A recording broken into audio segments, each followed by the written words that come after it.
Because first, I think it's time to learn a bit more about human spaceflight from today's invited speakers. And first, I'm very proud to announce today's first speaker, a KTH professor in space travel. That's great. And he's been in space, not once, but actually twice. And thus became the first Swede in space. Fuglesang, welcome up on stage.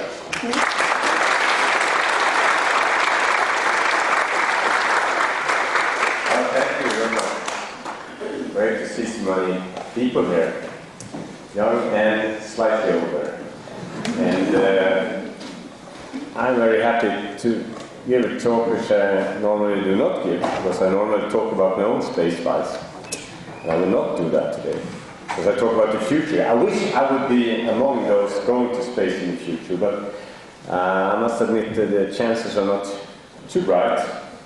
Unless I maybe start to earn a lot of money and buy myself one of the future cruise flights or something like that. But I hope many of you here will have better chances to go into space in the future.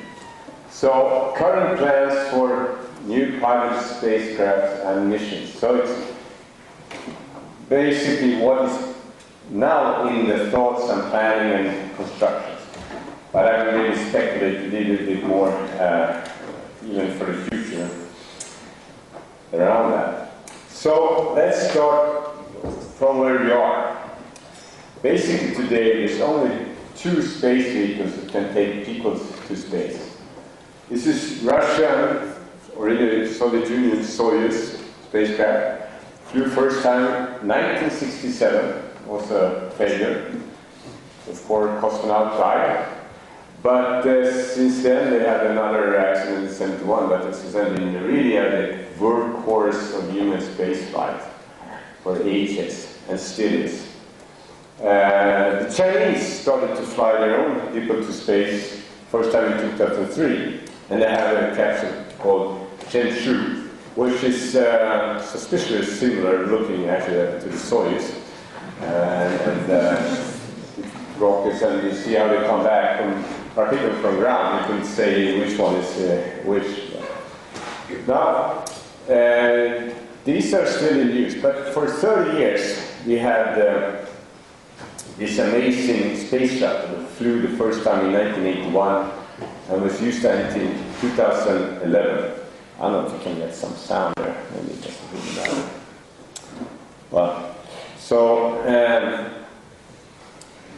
The space shuttle launched 135 times, but had 2 failures during those flights. So it was really amazing to take up to 7 people to space and bring them back again. It was just realized it was too dangerous and too expensive. And what you see here, by the way, is my first launch, which was an amazing experience for sure. The second accident of the space shuttle happened in 2003. And after investigations and all that, a year later we decided, okay, we need to continue to use the space shuttle to continue building the space station, which was its main work for a long time, the shuttle. Like this mission here, for example, you soon see how we approach the space station and are building it. But 2004, the decision was made, once we completed building the space station, then we will retire the space shuttle. It's too dangerous and it's too expensive.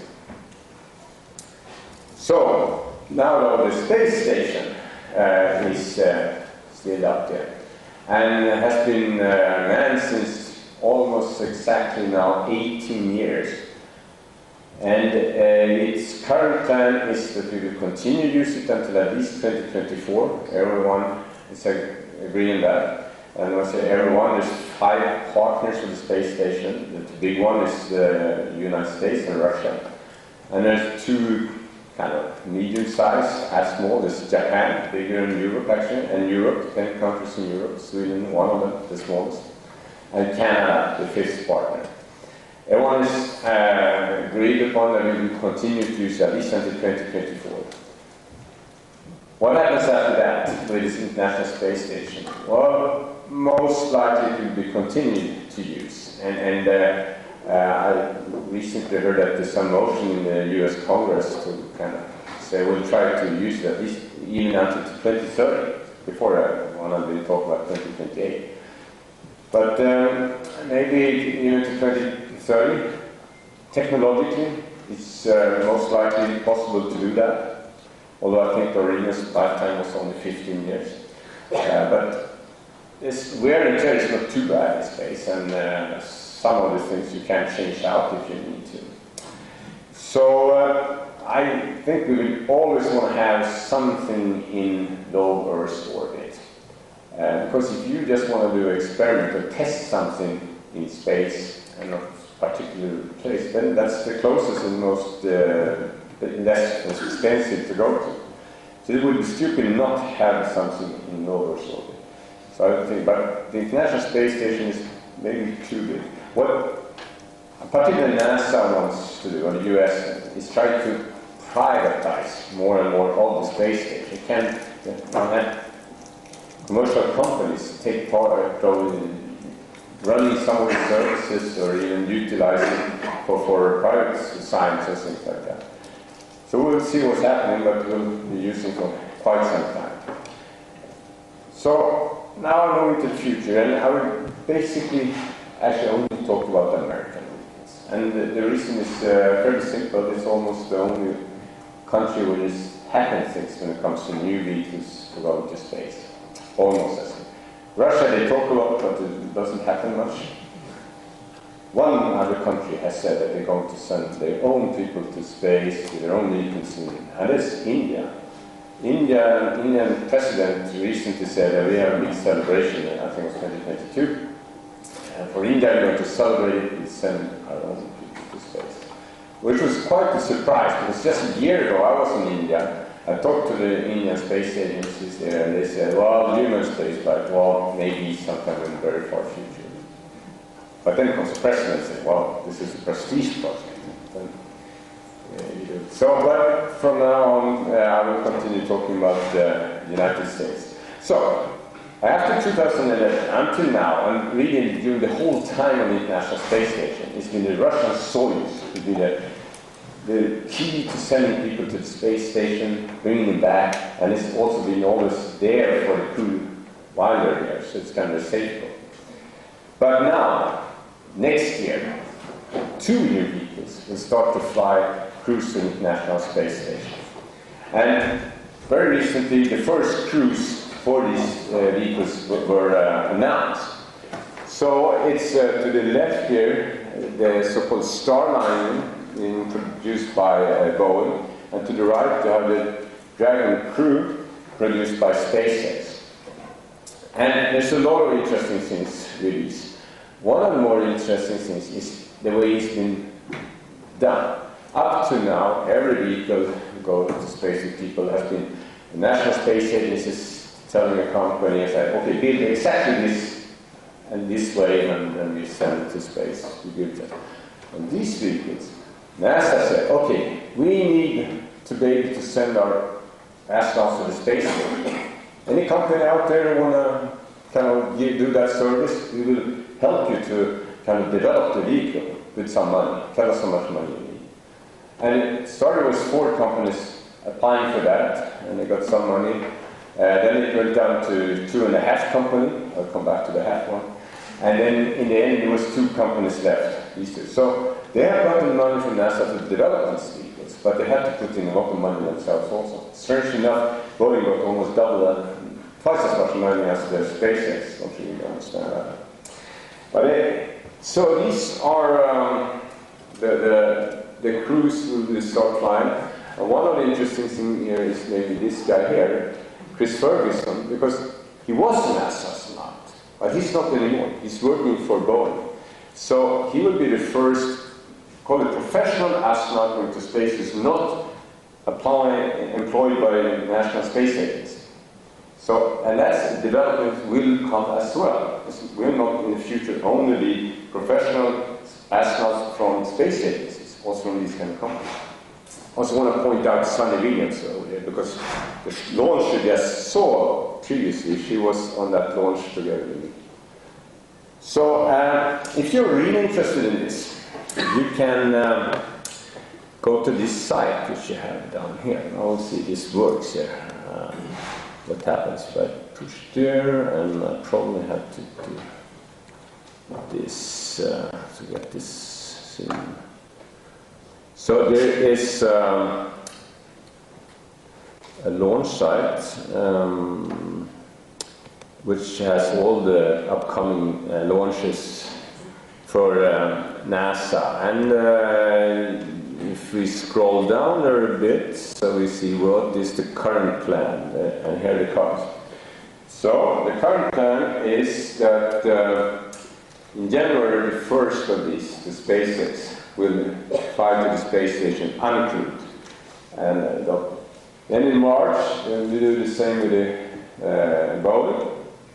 And then in June will be the first crewed vehicle.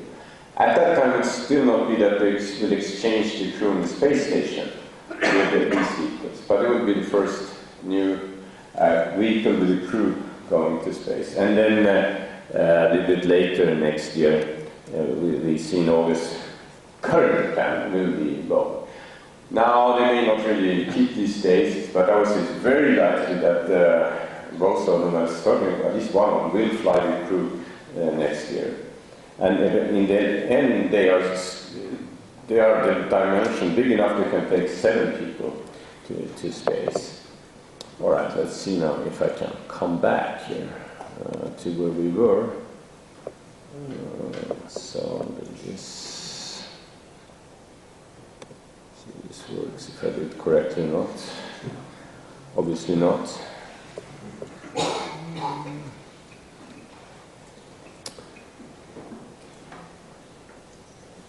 Well, I won't use it. Okay, let's do it this way. That's the easiest. Restart that.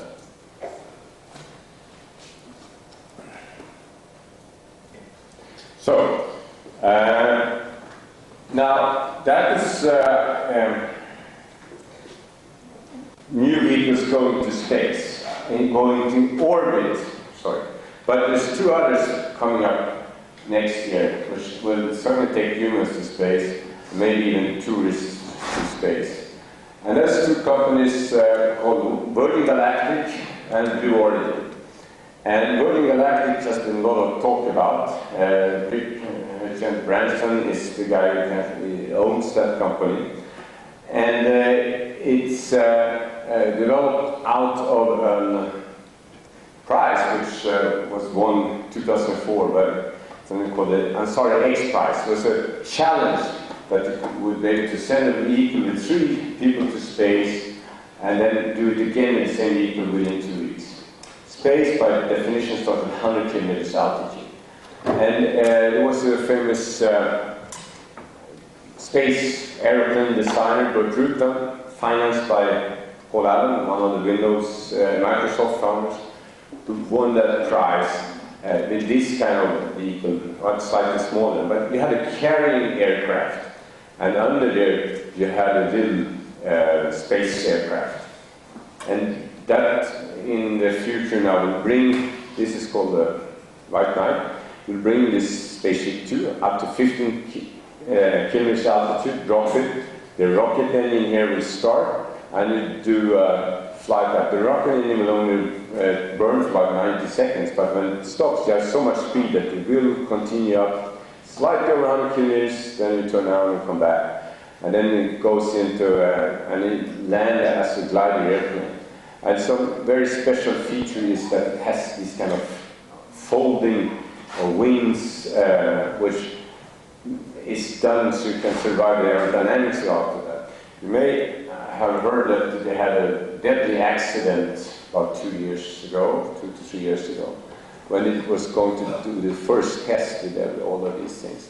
And the reason was that by mistake they unfolded these, they folded up these wings too early, and that was not designed to, and not to take the aerodynamics forces for that, so it broke off and one of the test pilots died.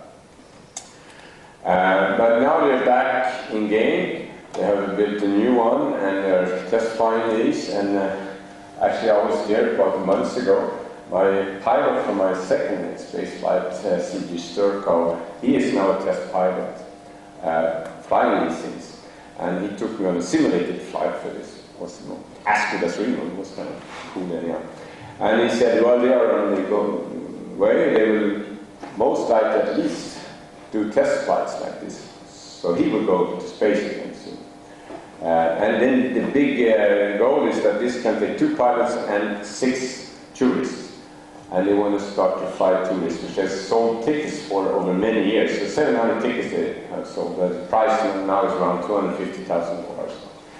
But they're not the only ones. So Blue Origin has been a much more secret company. It's founded and owned by the Amazon founder Jeff Bezos. The whole company. And the first thing they're doing so much more, is that they have developed a rocket which goes straight up and straight down and landing again vertically. When it gets close to that 100 kilometers, it kind of kicks off this capsule, which can seat 6 people, 6 tourists. And you get a similar thing, you kind of get over 100 kilometers, you get weightlessness for about 3-4 minutes, and then in this case you come back with parachutes.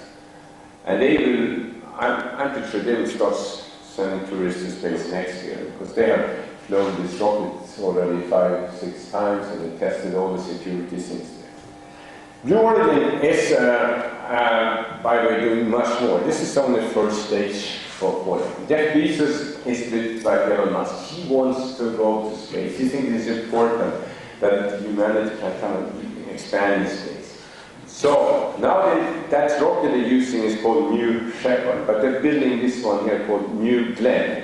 And you can compare it in size there with some other rockets. This is the Falcon 9 for SpaceX, for example. The Ariane 5, they're working in Warsaw.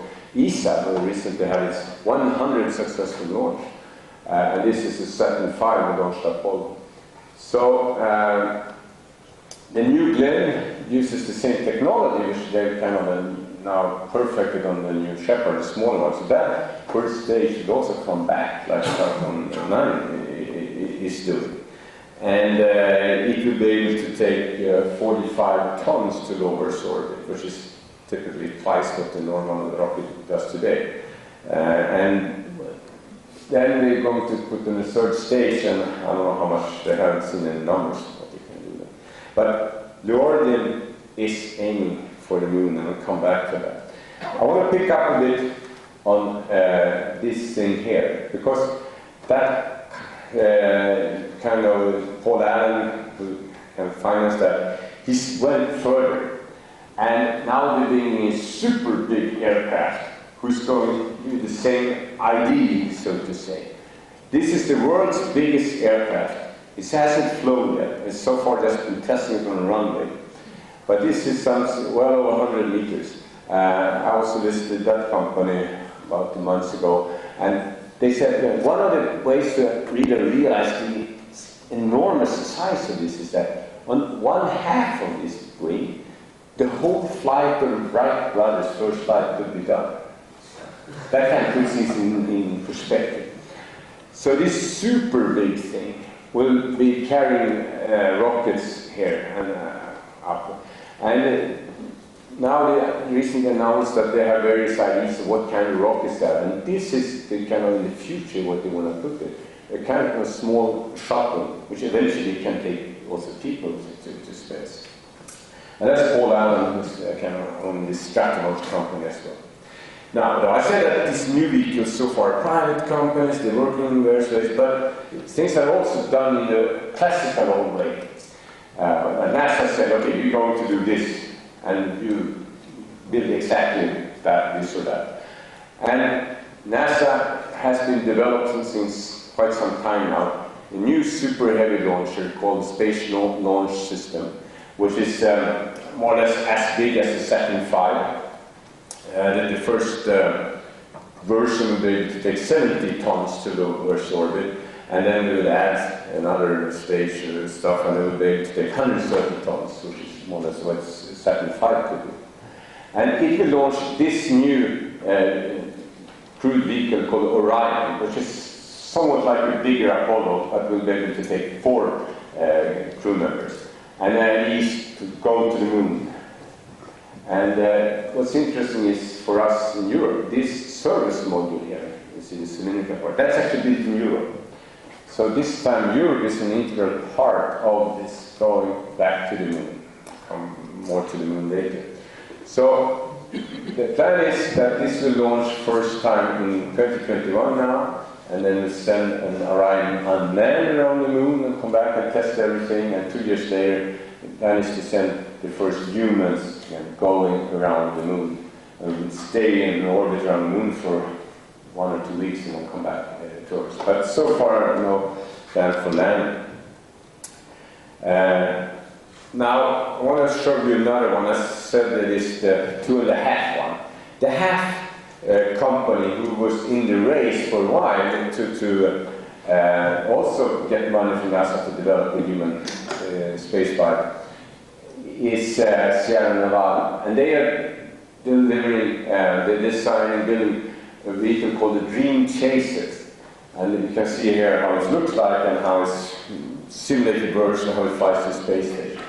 What they have gotten now is a contract by NASA to at least send cargo to the space station. NASA already has 2 companies doing that. It's the SpaceX and it's Orbital, with a Cygnus capsule. Now, so far, Sierra Nevada has got a contract to send unmanned cargo to the space station, but in the long run, they want to make this one also crewed. And at least it's the most cool looking of the vehicles. It's the spaceship thing. And when it's been on the space station for a while, well, it will undock. And so in the beginning, you won't have any windows there because in the crew. There's the orbit burn. You fly backwards and you brake your speed. Then you have to turn around. And of course, the belly here is the most critical with its thermal protection system. You get well over 1,000 degrees when you go through the atmosphere and brake your speed. And another interesting thing, you see there's no wheel there, it's just some kind of a pad. And then it runs back on the runway, like the shuttle did, but much smaller.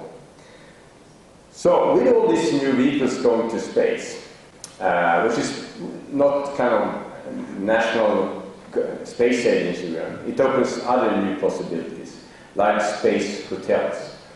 And so we'll start by space tourism with these suborbital flights, which by the way you could do in Sweden, from Sweden also. And the next step would be to do space hotels, and it's coming. One of the projects, a couple of years, 2 years ago, on my course in human spaceflight was actually for the students to develop, design a space hotel, and not only design, but also do some financial consideration about it. And they concluded that there is enough people in the world who could be willing to pay about $10 million each to spend about a week on a space station, space hotel. Enough that you can basically finance and break even on such a space hotel in 15 years. And the hotel could probably live twice the time. The interesting thing is that a half a year ago, I saw some numbers from a private company, which is kind of one of the companies thinking about making a space hotel, and they had come up with the same number, $10 million. So good job, students. Now, but it is not only design on papers. Well, okay, it will probably not look like that. But I want to say, so the leading company here is called Bigelow Aerospace. And it's, he is actually in the hotel business in the US, and a billionaire here. And he wants to go to space. So he doesn't say that the space station will be only for a hotel, but can also be for science. But this is kind of what's he has in mind. An interesting thing is these modules are expandable. And so you can save a lot of volume when you send it to space, and once in space you expand it. And he's been testing out. So currently, there is a module on the space station. So again, here NASA is kind of helping out these companies. So NASA has kind of made a contract. Okay, send this to us on the space station. We will test it for you. We can use it for having stuff in there. So it was brought up in about 2 years ago, and here's how it expanded. That's how it looks now, and we kind of verify that the technology works. So, of course, these companies, the hotel company and SpaceX or Boeing, can send people to space, are working together. Now, it also has a lot to do with that price comes down, and prices comes down due to rocket development, and I'm sure you, probably all of you have seen this, but it's so fascinating every time I have to see it again. The Falcon 9 Stage 1, after it's delivered Stage 2 and satellites or cargo space station into orbit, it comes back, lands vertically either on the barge in the ocean or even coming back to the launch pad, depending on its orbit you have to go into. So now they succeeded to do this, getting close to 20 times, I guess. And they have reflown many of these rockets. So this brings down costs. This is SpaceX. Everyone's familiar with SpaceX, the Falcon 9. And probably many of you saw that in early this year, SpaceX launched their first, also for only second generation, or next generation, biggest rocket called the Falcon Heavy, which is more or less 3 of these stage ones trying together. Can bring some 60 plus tons to low Earth orbit. This first one had only this little nice car, just with a space starman in it. But then most spectacular was almost when these two boosters came down and landed simultaneously side by side, one on each two launch pads in Florida. It was really an amazing feat. The central part was supposed to land on the barge and hit the barge, but one of the braking rockets didn't ignite, so it came down a little bit too fast. But could call it 95% success. So, but it shows how they are developing more and more. And I'll come back to SpaceX later. Because now I want to go to what is the next aim, what is going on in the big world. Well, it is finally being drawn up concrete plans for going back to at least the vicinity of the moon, and then later. So for a long time, basically during the whole time of the Obama presidency, NASA was not allowed to say we're going back to the moon, because NASA, Obama said we're not going to the moon, we're going somewhere else. But he developed technology. But now the aim is we go back to the surface of the moon. But already during several years, while Obama was still in office, NASA was planning to build something called the Deep Space Gateway, which is kind of going in orbit around us. And you will hear more about this later when John will talk about how one could use this to do research on the moon. So, but the plan is that this will be starting to be built once one starts to use the SLS big rocket, and that will bring some of these units to the vicinity of the moon, build together a space station called the Deep Space Gateway. Will not be permanently manned, but inhabited from time to time. And from there, one will do sorties down to the surface of the moon and start to research the moon again. No one has been on the moon since this photo was taken. December 1972, the last Apollo flight. So really high time to go back. Eventually, we will build some lunar base. There's no firm plan, decision for that, but I'm sure it will happen. This is the idea of the ESA right now. ESA's Director General, John Werner, he came up with, and I call it Moon Village. Sounds nice, and the idea is that everybody partners together, we bring things here, and we can have a little village. So the nice name, that it looks nice. So that it will be international collaboration. Most people foresee something like the International Space Station with maybe even more partners. Maybe India, Brazil, maybe China. You will hear more about China, by the way, so that's why we don't say anything about China. So, we need to go to the moon because it takes only a few days to go to the moon, but it takes at least half a year with current technology to go to Mars. And you don't want to be sure that you know what you're doing when you go to Mars, so you better learn and try and test out at the moon. Maybe the one most important thing is to see how can we utilize what is on the moon, or later on Mars. We call that ISRU, in situ resource utilization. And very exciting is that recently it seems we have seen indication where there's quite some water on certain areas of the moon. Not floating water, but ice in the regolith, so to say. Can we extract that?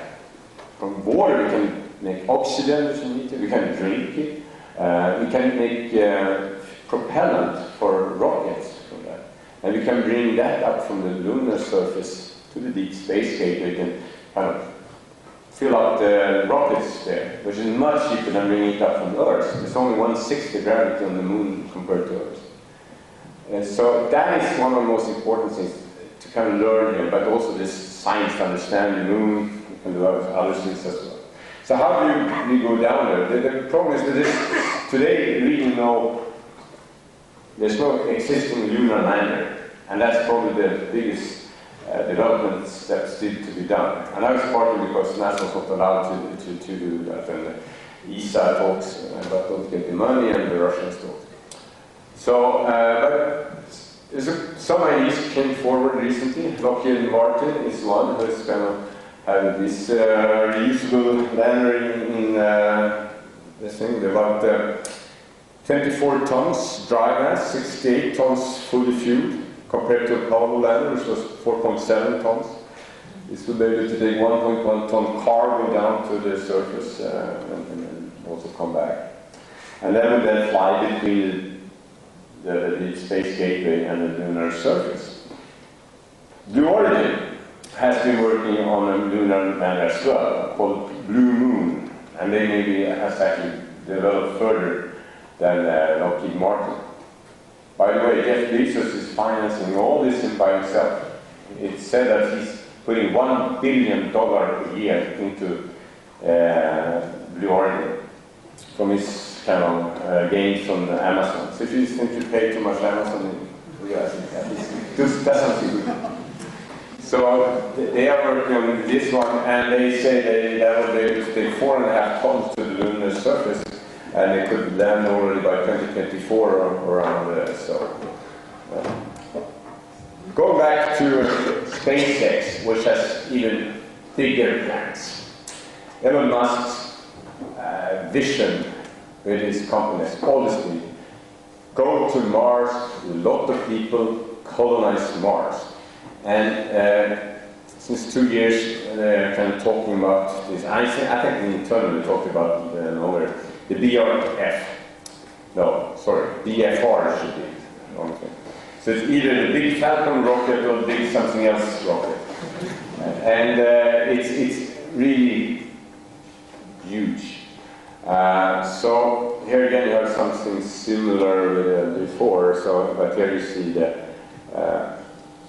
biggest they have now, the Falcon Heavy, and this is the new one, over 100 meters high. It's supposed to be able to take 150 tons to a low Earth orbit, and in addition to that, be fully reusable. So this whole thing will kind of, it'll be 2 stages. So that stage comes back to be reused, and this kind of lands as it is on where you want to go. And you can see, so here's a lot of space for passengers. And they developed a new rocket called the Raptor, and it would use methane as a fuel. And one of the reasons they want to do that is that we can produce that very easily on Mars. So you can kind of produce the fuel you need to come back to Mars, because the goal here is to go to Mars, and here's kind of how the vision would be able to look.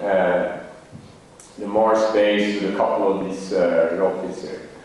Now, if you can fly on this land like that on Mars, why can't you do it on Earth? And sure enough, that's another thing they're talking about. But well, with these we can fly from New York to Shanghai in 45 minutes, and completely new way of also traveling on Earth.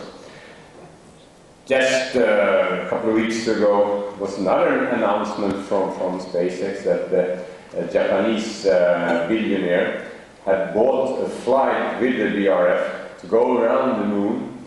He would bring some artists and friends with him, and that will be done in 2023.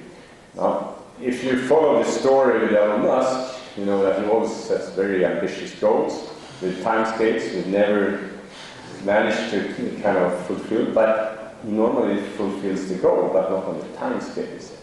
So my guess is, yes, he will succeed with this as well, but probably maybe not that we fly to Mars in 2024, as he said the first time, and around Moon in 2023.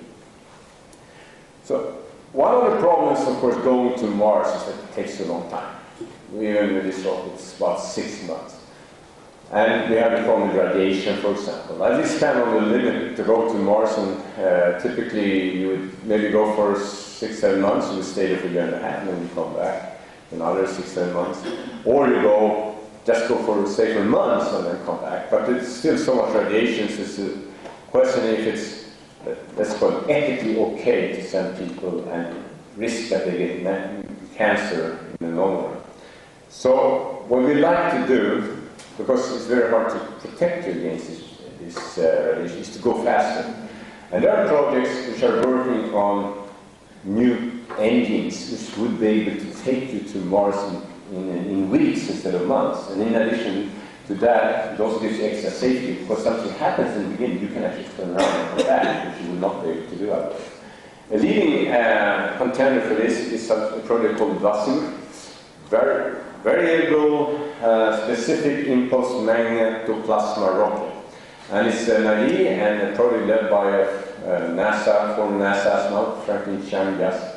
He, together with another guy, Jeff Ross, has the record number of space flights, they've done 7 each. And so it's a very sophisticated thing, but basically it's actually an electrical cluster system, which is much more efficient. You create the plasma and blow it out here. But you need a lot of energy for that. So where do you get the energy from? Either you will have the super big solar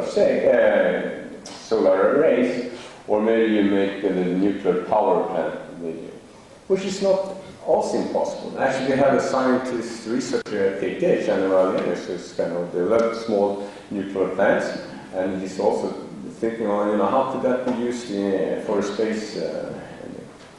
So I believe in the future that is what we have. Probably not the first decade going to Mars, but later that will be. And certainly Mars is the goal at the moment. Up to now, most of the things that we talk about is most of them are fairly kind of concrete plans. When we go to Mars, there's no concrete plans, except for Elon Musk, who says we're going in 2024. But if you will follow the path of NASA, and with NASA or the other international space agencies, we will not go until 15 years from now, 20 years maybe more likely. Somewhere in 2030s, maybe end of 2030s. But I think with SpaceX and Blue Origin, it will speed up. And first we'll just go there and investigate it. Eventually, the super long-term goal is to kind of colonize Mars. And people are talking about even terraforming Mars. Certainly that's SpaceX kind of vision to do that. That will take time for sure. I mean, you will start to create processes that you get the kind of super greenhouse effect going on Mars, such that eventually you don't have to walk in spacesuits and live in plastic bubbles, but you could walk around to start to grow things on Mars. I don't think it's at least theoretically impossible, but it will take centuries. And of course, we're not used to thinking in those time frames anymore. But compare with, first time someone went to America after the Vikings, that was 1492, right? And then it took several hundred years before there was some major colonization of Americas. Of course, very detrimental for the people living there, but at least not people living on Mars. Or the human race itself. It's about a couple of 100,000 years we've been around on Earth. A few hundred years is nothing compared to that. And we should do this if you want to ensure and enhance our chances to continue to survive for a long term.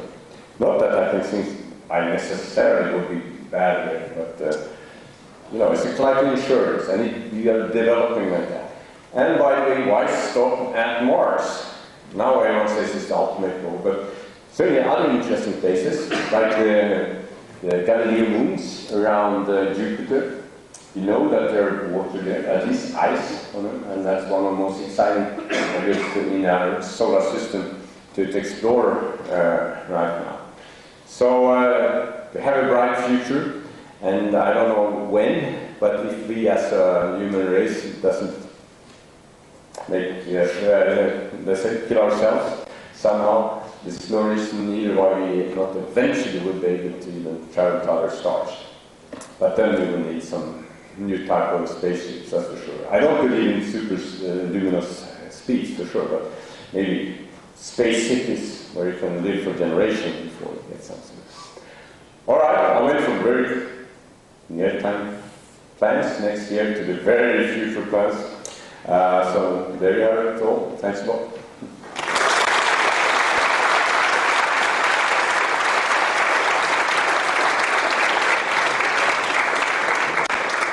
Thank you, Gustav, for a very interesting talk. Do we have any questions from the audience? And I will hand you the microphone so that we all can hear them. No questions from the audience?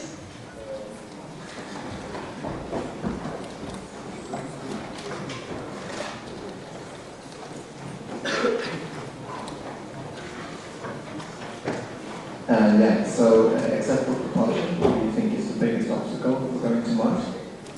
Currently, it's the robustness of the life support system. So on the International Space Station, things break now and then. It's become better and better. But if you go to Mars, you don't have the same possibility to get a spare part fairly soon. So we need to make sure they are really robust. One other way in which we are kind of developing to help that is to work with 3D printing. So yeah, you're doing really spare parts, but if you want to have spare parts for everything, it's an enormous amount of mass, but with the 3D print stuff, then you just need a little bit of material for then you can reuse it more. But I think that's one of the major problems. But what about the radiation aspect? Well, to me, it's an additional risk which you just have to take. NASA currently has a rule that says that you're not allowed to get a radiation dose which is bigger than what you would increase the risk to die of cancer with 3%. Now, there's a couple of things there. There's probably a lot of risks anyhow going to Mars in the beginning. The other one is that there's a big uncertainty from knowing from a certain dose of radiation, which we can predict quite well. But given that dose, what is the risk to get cancer? That's unknown to factor 2, 3, and 4. So what do you have to do? Well, that means you have to take a lot of conservative measures if you go to say, well, to 90%, you're sure that you don't get that 3% risk. So I think, well, you take this. A lot of mentioned topics are things that benefits mankind but not Earth in its whole. Do you think there's any benefits with space travel that can help us to maintain Earth, besides trying to find a way to escape Earth instead? So, maybe it sounds like, okay, you go to other places because you don't like Earth. That is not the way I have in mind, but it's a way for humanity to expand. And when we do this, we learn a lot of new things, which we definitely will utilize and help Earth as well. We go to space to make it better on Earth. One of the most famous quotations is that one of the first moon flights, they said, okay, we went to the moon, but we discovered Earth, because we could then, for the first time ever, see the little blue ball there in the big universe and better take care of it. So, space in general, space activities, almost all for the benefit of Earth. Hundreds, actually thousands of satellites out there to help us communicate, to observe Earth, to learn more about it, to navigate and all that. The human space exploration is a bit special, but it brings aspects to humanity which I think is good for all of us. In addition to that, it's a challenge which can develop new technologies which we can utilize as well. Thank you. Also, question on I had a question about the video. You answered that. About the other deterioration of the body for these Mars trips. I mean, some of the people are coming back from the ISS after a year and in that shape, basically. Okay, so the question was, what about the deterioration of your body in weightlessness? You come back from ISS after a year in bad shape. Yes and no. And I mean, you're in somewhat weak shape, yes, but it's not worse than, you would just need to relax and recover yourself versus, and on Mars, it's actually 1/3, a little bit more than 1/3 of the gravity compared to Earth, so it will not be as bad, actually. Now, when you come back to Earth after an even longer time, yeah, but then you have people to help you. So, we are developing better and better training methods on the space station, which definitely will be used when we go to Mars also, so people are not so bad shape. May look bad because their balance system is really off, but that's kind of really nice. We need to get used to the gravitation again. Thank you for your presentation. Sir, my question would be that you mentioned that the ESA currently plans to build a habitat on the moon, and I'm curious that what's the status of this plan? What advancements has been made so far? ESA's plan for the moon? Exactly. So, yes, so we are part of this Orion project with the service module. So that means that when it's time to assign crews for this, ESA will say, well, we are a part of this, we should also have one of the crew members at some point. ESA has been working on various technological developments. So they wanted to make a lunar lander. They had plans for that, but they didn't get the money from the member states to do. European Astronaut Center, or in Cologne, they're actually building a kind of a lunar simulation model where you can learn things. So ESA wants to do much more than they get money to do, that's for sure. It's more the European citizens have to persuade our governments that this is worth kind of putting some money into. And we have the technology, so we can help if we just support. Thank you.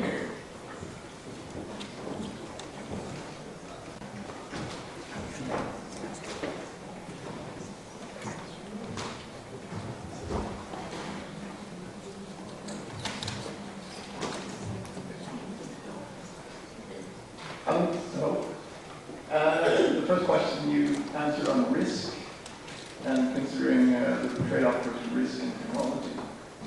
What is your take on this approach where you abandon all this?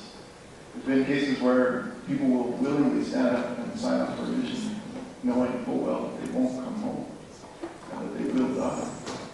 To me, this has been an interesting paradox where you could, in theory, accept unusually high risk because you have people willing to accept the end cost. What's your thought on that? Is that just is that distracting the true focus of technology and expansion, or is that something that should be considered? Well, it's a very interesting philosophical question, and I don't think it's ethically okay to send people where there's a very high risk that they will die or not come back. And by the way, that's one of the reasons I never thought this One Mars project, so we know about it, was the idea was that actually choose live TV shows, get money to send crews to Mars, and then just leave them there to start a colony. Because how could you kind of make sure you would be able to support them in the long run? So, no, I don't think that is acceptable, and it's been also, I remember that I heard there were some cosmonauts who can volunteer during the space race, send me to the moon, at least we would be the first one there, even if we wouldn't come back. Now, I think private companies, they can take bigger risks than national states can do, because then your citizens, and it's a little bit more. But still, I don't think anyone will actually send people and knowing that they're almost very little chance to lose survive these days. It's a bit different 500 years ago when they sent people across the oceans to explore, and they probably knew that not many would come. Okay, this is the last question, I think, before we head on to the next speaker. What would you personally advise students who want to become astronauts? Study well. It doesn't matter really so much what to study. Certainly not if you have KTH. I mean, you need to have a university degree in some science, engineering, medical field, basically.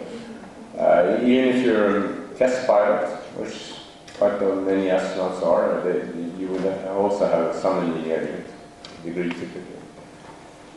And then be social and take care of your health. But maybe be good at what you do, and if you decide to do something, go for it. What I wanted to say in this was that there's very many new opportunities coming up. Before I would almost say that I want to be a bit cynical, become an American citizen.